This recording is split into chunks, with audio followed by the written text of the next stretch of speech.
ওই এ প্লাসটা দিয়ে হবে কি? কোনো লাভ নাই। ওইরা পরীক্ষা দিয়ে এ প্লাস পা, আর যদি এ প্লাস নাও পাও তাতেও সমস্যা নেই, কোনো ব্যাপার না, ব্যাপার পরে দেখা যাবে। স্যার বুয়েটে চান্স পাবো না, ইউনিভার্সিটিতে ঢাকা ইউনিভার্সিটিতে চান্স পাবো না, ভালো কথা, ঢাকা ইউনিভার্সিটিতে সবাই এমনিও চান্স পাবে না। বাংলাদেশে যদি 20,000 ধরো যে 1 লাখ গোল্ডেন এ প্লাস পায়, ধরো, তো 1 লাখ কি বুয়েটে চান্স পাবে? আর বুয়েটে চান্স না পেলে কি ওদের জীবন শেষ হয়ে যাবে?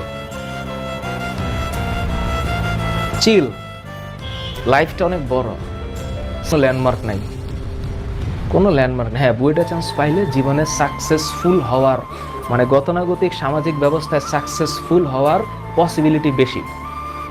আমাদের সমাজ ব্যবস্থায় একটা ঢাকা ইউনিভার্সিটি স্টুডেন্ট যে একটা পার্টে থাকে, আর একটা ন্যাশনাল ইউনিভার্সিটি স্টুডেন্ট সেই পার্টে থাকতে পারে না, কারণ সমাজে তাকে ডিভাইড করে দিয়েছে। এটা একটু খুব ভালো, এটা একটু খুব খারাপ।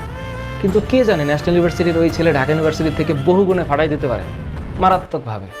কোথায় গিয়ে কি হয়ে যাবে ঢাকা ইউনিভার্সিটি স্টুডেন্ট টেরও পাইতে না পারে।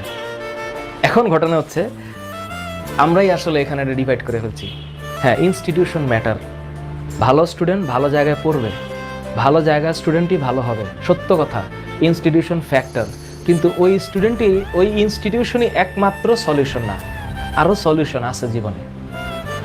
এটাই মাননীয় শিক্ষামন্ত্রীর একটা ভিডিও আমার পেজে আছে, আমি সেখানে কমেন্টগুলো দেখি, এক একজন ফাটাই ফেলতেছে, আরে দূর রাখেন এগুলো আবেগী কথাবার্তা, এইসব এ প্লাস ছাড়াও চলবে, এ প্লাস না পেলে তো কোনো বাপ মাই তো পাত্তা দেয় না।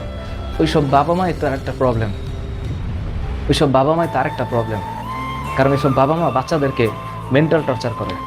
আমি জানি, আমার জীবনে নিজেই প্রুফ আছি, কিন্তু এগুলো সমস্যা, ডেঞ্জারাস প্রবলেম।